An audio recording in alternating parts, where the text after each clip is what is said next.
I'm using tenderloin in this case because I want it to be really, really soft and tender and fall apart when I eat it. Straight through the middle there like that, and I'll cut it into little tiny little chunks. Beautiful. This will go into the middle here, but don't worry, this pork fillet won't be wasted. I've got another dish planned for this one. Already I've got some great things in there. Double pork combination already. I've got some Chinese sausage, little Chinese sausages, but they're very sweet. I'll just cut them into tiny little pieces like this so they mix through. And the thing I love about these sausages, the Chinese know how to make them. Look at all the fat in that. Oh, delicious. And I love the sweetness as well. This is my favourite, char siu or barbecued pork. And I'll slice this on an angle. Look at this belly pork that's been marinated and basted and barbecued till it's nice and delicious and juicy. A little bit of fat in there to hold that flavour. And I'll just cut this on an angle like this so I get smaller pieces. How delicious is that? And while it's here on my chopping board, I'll just have a little taste. Coriander, because I want a little bit of fresh flavour in here. And this is the beautiful thing about a dish like this. You can go through your pantry or your fridge or go shopping and buy whatever you like to go in here. I've got just a tiny bit of ginger here. I'm going to microplane it, so I get a tiny bit of ginger all the way through there like that. Probably about half a teaspoon, I reckon. And some yellow bean paste, which is what I had in my dry store. I love yellow bean paste. It's got a lovely flavour, sort of like miso. And great. Mix all that through with a little bit of hoisin sauce to give it some richness and some flavour, a touch of soy sauce in there, and a little bit of sweet sherry, about a tablespoon of that, and mix that around till everything comes together. You could, of course, do what I do and get your hands in there. I reckon that if you mix it with your hands, it's a good way to make sure everything is evenly mixed all the way through, especially that bean paste, which tends to want to stay in a big clump. But I can assure you, this is mixed together beautifully. Now, this is the best part, I think, is putting it into the bun.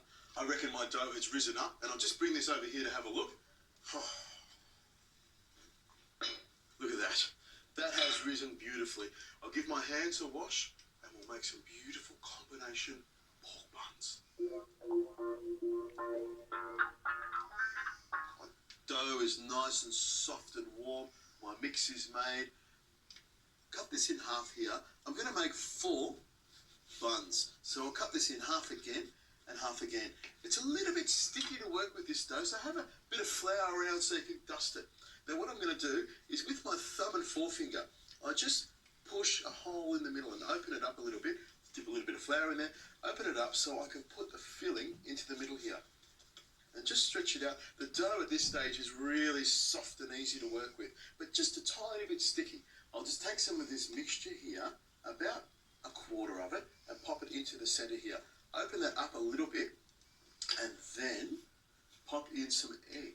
A boiled egg that I'm going to cut into a quarter because I've got 4 of them.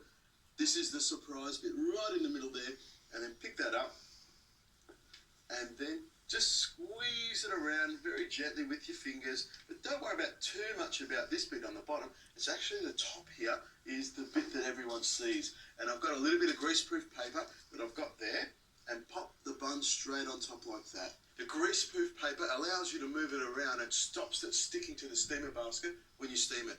Grab the other one like this, open it up with your thumbs very easily like that. Give it a bit of a push, just a little dust of flour to stop it from sticking. And then some of the meat mixture into the middle here.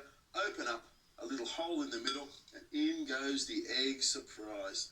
And then just carefully lift it around the outside, push that in, little pinch on the bottom. You can see it's an easy little dough, look at that. And as the little bun cooks, it'll rise up and take shape and become nice and soft. Open that up again. You can do anything you want inside this bun.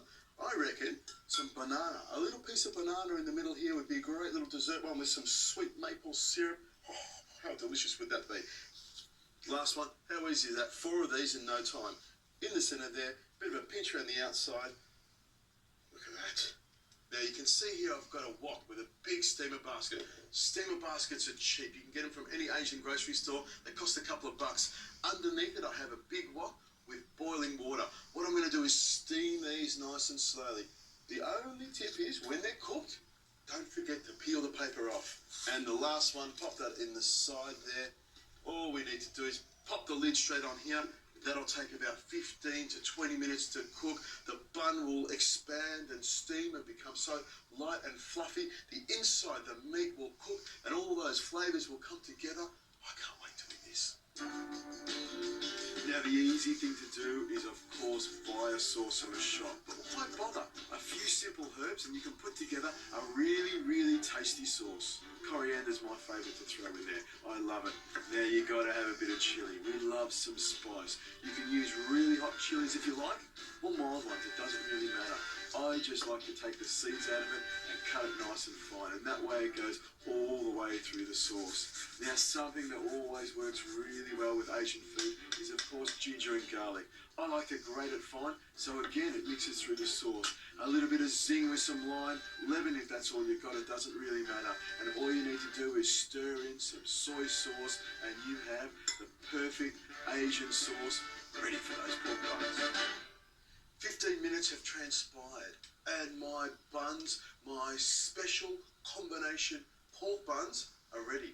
And you're probably thinking, Richo, how do you know they're ready? Well, what I use is my digital thermometer. I take the lid off like this and insert my meat thermometer into the centre of the bun.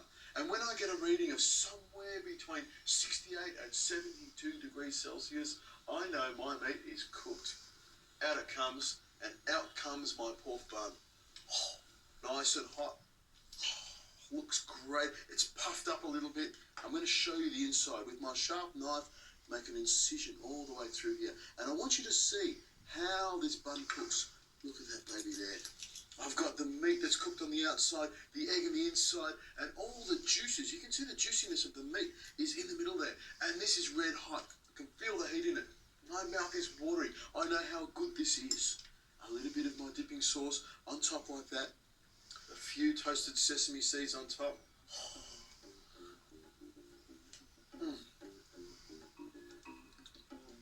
It tastes delicious.